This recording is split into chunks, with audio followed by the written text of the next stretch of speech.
This time I'll call the April 13th, 2017 meeting to order for Dixon County Commission. Would you please stand and join in the flag salute?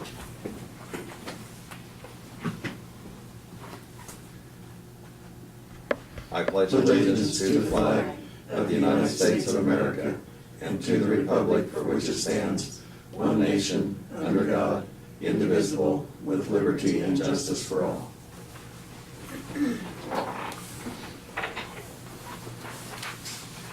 Okay, I don't believe there's any additions to the agenda. Nope.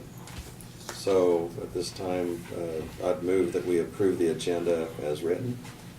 I'll second it. We have a motion and the second. Any discussion? Otherwise, all in favor say aye. Aye. Opposed? Motion carries. The consent agenda includes the minutes of April 6th work session and the regular session, fund expenditures of $505,534.96, abatements of $50,737.88. I move we approve the consent agenda. I'll second it. Okay, we have the motion and the second. Any discussion? I might mention that we kind of looked at one of them, a large amount, $50,000, and that abatement happened to be from a change of classification, that it was no longer a commercial building but used as residential. And of course, commercial property pays a much higher rate than residential, so that was the reason for that abatement being so large. Any other comments? Otherwise, all in favor say aye. Aye. Opposed? Motion carries. Commissioner comments and committee reports. Craig, we'll start with you. Yes, this Monday evening, the 17th, I'm going to be going down to Marion for our regional county commissioners meeting. I'll be riding down with 2 commissioners from Clay County. That's all I have, Lynn. Okay. Laverne? Yes, I also plan on attending that, and Brad, will you plan on going? Yeah, Maybe I could meet you at Rule Center yeah, and figure that out. okay. Yeah, I'll let you know. Yeah. I guess I could comment, I guess I was expecting a little bit more response from patrons on the Justice Center, since I kind of put that out there that I was willing to listen. I've only had one response so far, so I guess I'm still waiting for anybody that wants to give us a direction on that. That's all I got. Okay. Last Friday, I attended a meeting at Fort Riley, and it was hosted by the Commanding General, Frank. It was really to strengthen community partnerships, and so they had invited representatives from counties and also some of the cities that join Fort Riley.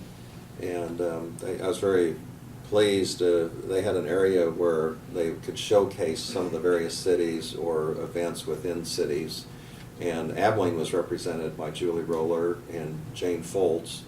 And then they also gave a presentation to the group later and really talked up not just Abilene as a destination point, but some of the things that are going on at some of the other surrounding towns and community events. And so they spoke very highly, and actually General Frank made mention of the Eisenhower Presidential Library, that he had brought family members over specifically for that.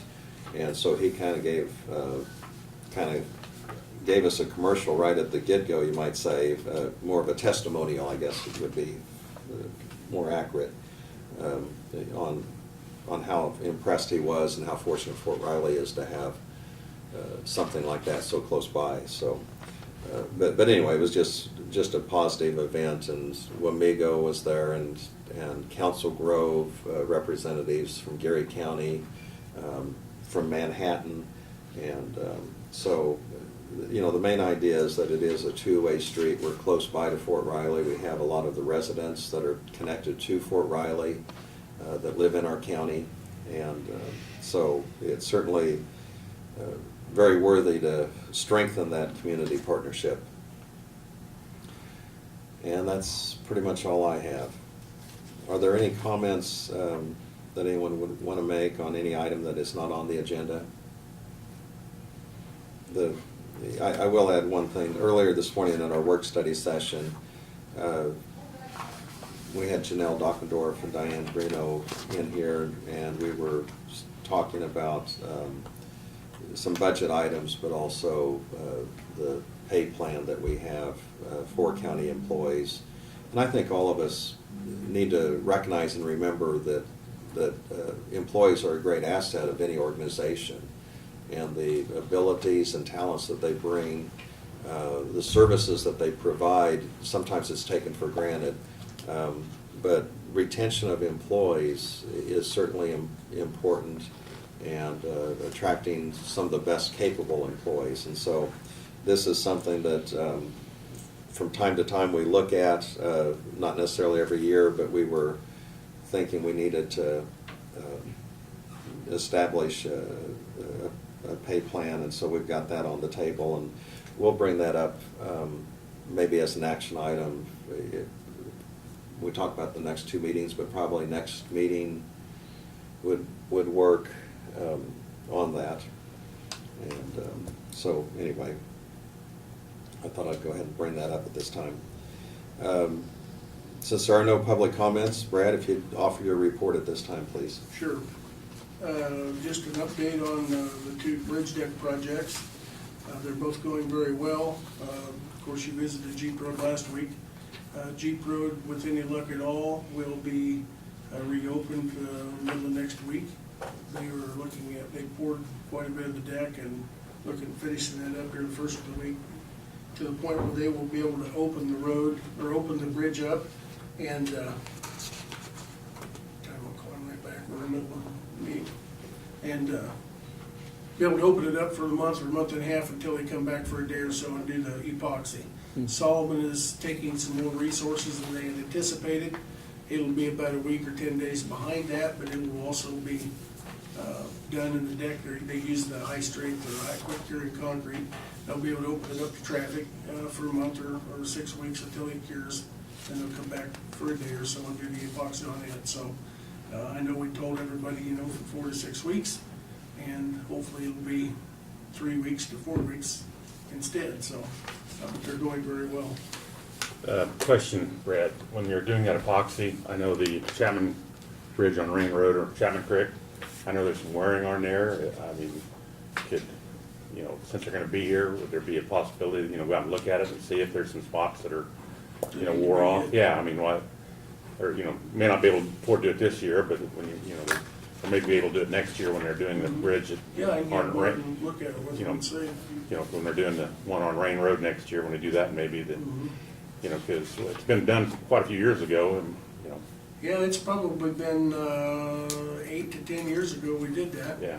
And I guess it would be interesting to know what the normal. Wear? Know that they Yeah. know what the normal wear progression is for that, because at the time, it was first or second bridge in the Right. state that was done. There was one over in Pot County that we went over and looked at by Wamego, was the first one, I think, and it was a revolutionary new product at the time, and so, Well, you could have the traffic count, kind of see, yeah, might Okay. be worth looking at and see if it's still Okay. doing its sealing Yeah. function, and Yeah. if we need to hit it again for some reason, so Did I'll it, mention that. yeah, you don't know the indication of how many years they expect that to last?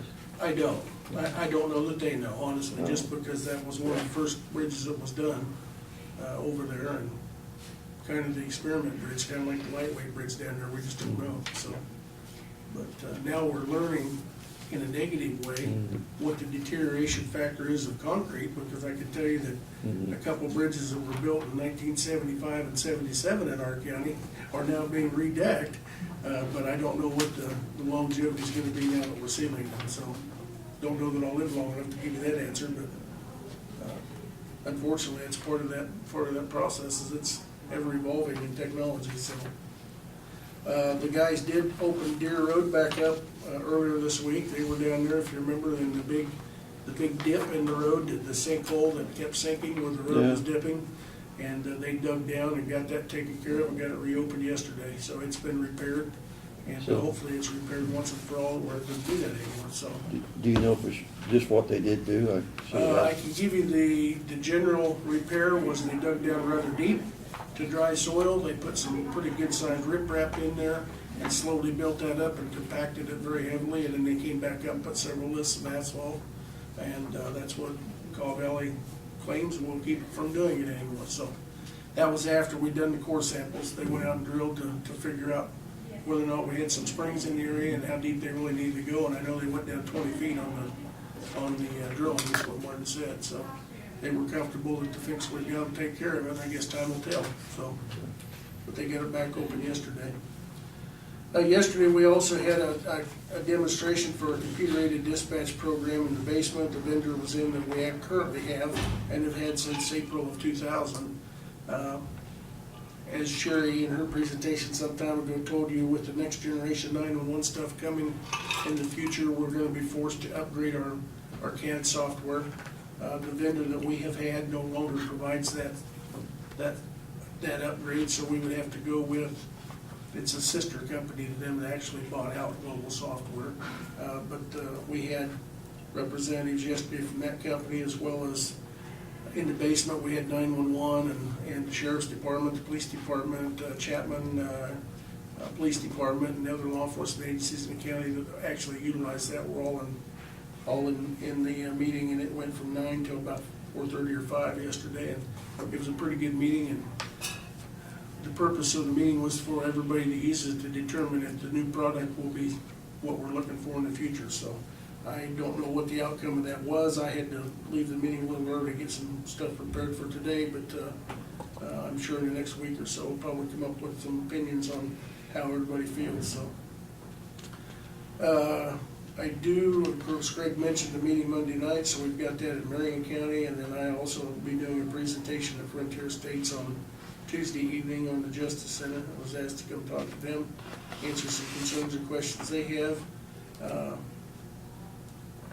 And then the last thing I've got is, as a result of the meeting last week, I met with Joe yesterday, Martinson, and Renee Reedy, and we've come up with a plan. I gave you a summary sheet on that. I think I may have emailed that to you too, but I gave you a summary sheet on how we would go about dealing with some of those senior services that the hospital feels like we're missing people on. So they're going to, Joe was going to, or Renee was going to contact the hospital and talk to Carol and or Susie and tell them to start referring people down to the extension office to where they can deal with them there. We'll find out in the next 30 to 60 days just exactly what kind of caseload we do have and requirements. And they were pretty confident in that time frame they'd be able to tell us, and then we'll go to bat and with budget work and try to determine what we need to come up with budget-wise to help augment those services. So we all agreed that it would work best there out of their building, with the fact that it's pull up and enter as opposed to trying to negotiate into the courthouse and distances and different things. So, and we'll certainly work with them, as I've expressed in there, to do what we can, and working together we'll try to come up with a plan. The services being requested, is there any, I mean, I know you probably don't have, did Susie and Carol, you know, any of them come to the top, but there's more requests for, you know, like assistance with Part A, B, C, Medicaid forms, Medicare forms? Did they give any? I don't know that I could tell you which ones I think are going to be in the most demand. Yeah.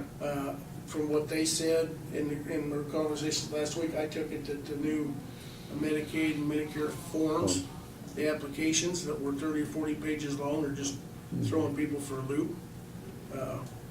So, of course, they're already providing Part D assistance. Right. And the Salina Extension Office has one person that's an agent that does nothing but Deb this.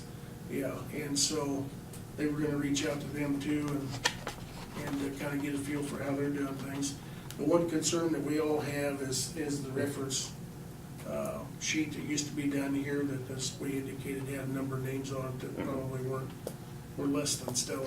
Right. And we were really concerned from a liability standpoint about that. So they were also going to check with the Salina office and see how they go about doing that. One idea we came up with was maybe come up with a form that if somebody wants their name on the list, they have to fill out the relative information and sign that they're willing to allow their name to be subjected to a background check to be put on the list and pay for that background check, which might be $20.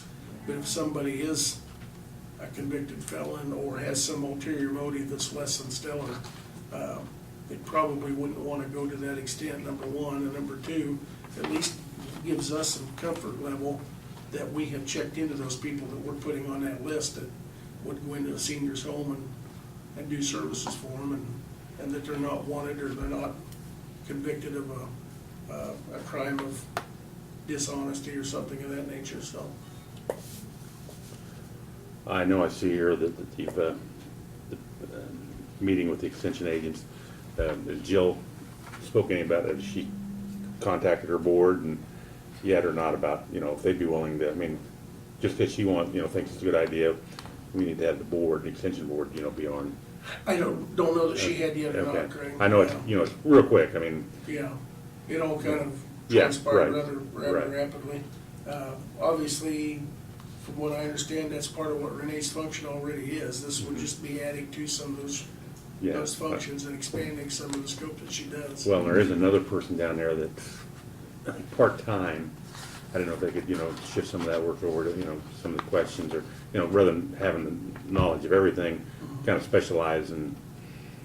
In certain Right, yeah. categories, yeah. I mean, you can be, expert in one thing, but, not have good knowledge, but you can point somebody to the person. Okay. I know Chelsea did the Part D and some of that Right. financial assistance for people, and that's Right. kind of what Renee's taking over, so. And they do the SHIC counseling, and Okay. so that's a big part of what the need is already, so. So I think it'll be up to them to try and figure out Right. here in the very Come back to near us future, and come back to us okay. and what they see as requirements and what we can do to help Well, them financially, so. Yeah, and the biggest thing is how they're gonna know in, a couple of months, because, Part D, they send all of them down there. It's, kind of seasonal of when the workload. Carol Whiter called me yesterday, and I told her I had just gotten back from a meeting with Jill, Yeah. and I told her basically what's in that Mhm. report, and she said her response was she figured they'd know very quickly. Okay. Because of the load that they're getting up there, it would be an immediate change for Renee down there on the numbers, so.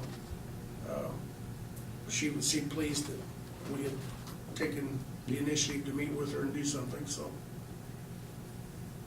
So I'm guessing the next few weeks will kind of tell a little bit give us a little insight, so. That's all I've got. Okay, thank you. And Doug was in court in Council Grove this morning, so he didn't think he'd make it back probably, so. Okay. We do have a light agenda. One thing I should have mentioned earlier, and I'll just mention it now. Earlier, we had a department head meeting and elected officials, and we meet in the basement at 10 o'clock, and we were there about 30 minutes. And each of the department heads gives a little bit of a report or an update of some of the things going on in their department. And it's one of those things you don't think about, all the services and the way the county reaches out. But for example, and I'll just go ahead and mention this, Barb told us about some of the township and elections that are coming up, and the word needs to get out that people that want to file for election in school boards, cities, and so on, now is the time that cycle's in place. Janelle Dockendorf, she went ahead and told us about a budget class that she's going to be attending, and of course we're getting ready to start our budget for the county. We had Brenda Weaver. She was representing the health department. They're having a clinic for becoming a mom. They're having a community baby shower. She talked about the foot care and so on. So there's just, and these are just a few of the things. There were certainly other items. Randy Barton told us that the chemical applications are being applied to the road, and this is the time you address some of the potential weed problems and situations, and we have a water fest coming up. Martin Tannehill told us about Jeep Road and the Solomon Road on the bridges, that the work is being done and progressing nicely, and in just a few weeks, those roads should be opening up, and some of the chip sealing going on. Bruce, at the appraiser's office, had 126 people come in on appeals or questions about their appraisal, and that was pretty much constant year to year. Walk Across Kansas, going on at the extension office, and a new employee that started, Renee Reedy, on April 3rd. And so, anyway, it just kind of goes on and on. And so it's a good update, but it also gives us a chance to kind of visit and ask questions about what's going on in each of the departments, and we do that on a monthly basis. The other item I have, since we don't have anything to act on today, we have a magazine from the Kansas Sheriff Association. We also received a thank you note from the Dixon County Historical Society. On behalf of the Historical Society, I would like to thank you for the generous gift of $3,000 to the Chisholm Trail 150 Fund, and through the Community Foundation Dixon County. And so the sesquicentennial event is going to be a big event for our county. The 8th Judicial District, we have a letter from them, and it's just to kind of, from K-Camp, which is an insurance piece of it, and they just want to inform the county for their budgets that they are projecting an increase in the insurance premiums. And they've projected a 5% increase on the cost of insurance for the billing period of January 1st, 2018, December 31st, 2018. And of course, this is just a projected increase, and as we develop our budget, we need to take that into account, that amount, but also that is projected, so it could be slightly less or it could be slightly more. And the hopes is, if it is different, it's slight. So the other item I have is North Central Regional Planning Commission, and they sent us a letter. This had to do with the outcome of the multi-county housing accessibility project, and this involved Mitchell County, Ottawa County, Dixon County, and Saline County. And there was only one home that participated in this. They recognize a barrier for the requirements is that you have to have a home ownership stipulation. And so the unused funds were de-obligated, and the Kansas Department of Commerce will reallocate those funds. So it's just kind of giving an update, but it didn't reach out to quite as many as what they had hoped for. So I guess we need to kind of address that to see if we can get a greater level of participation. Okay, as I mentioned before, there's no unfinished business or new business. Is there any other item before adjournment that any of the commission would want to bring up? The regional suppers that KAC is sponsoring, either one of you commissioners going to be attending that, or Brad, are you going to be going? I hadn't really looked at it yet, other than the Yeah. date was in Concordia. Is it May 4th? Right, yeah, the registration by April 26th. I mean, we got one more Okay. deal. Yeah. I'll let you know next week, but Well, tentatively I plan to attend. Okay. Yeah, I may not, I think I might have a ball game that night, but I'll know by next. I Get rained did, out. yeah, I did look on my calendar, I probably would be available that night. Okay, so we'll, make sure and get that in so they can plan accordingly. And that is the closest one. I think there's a few out in western Kansas, and they spread them out throughout the state, yeah. So we'll have to look into hosting one next year or something and bring everybody in here. Okay. No other business? Is there a motion for adjournment? So moved. I'll second it. We have the motion and second for adjournment. Janelle, did you have anything for us?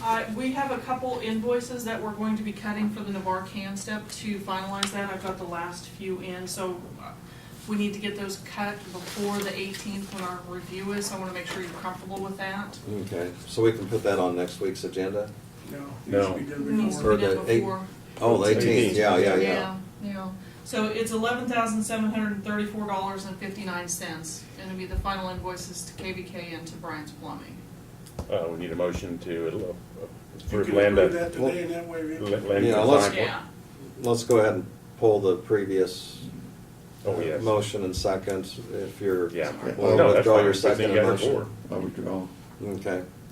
So we'll go back to, and there's just one item, one check? Or you say There's there's two? 2 checks, And they but the total amount is $11,734.59 for the final expenses. Boy, you just made it by a minute. I know, I was rushing. For the You're- final expenses for Navarre. You're lucky Craig talked a lot during the meeting. to I knew he extend would, it. so. I move that we give approval to Lynn to sign those 2 vouchers Okay. of 11,000. 734.59. Correct. And I'll second we've got the motion second. Any further discussion?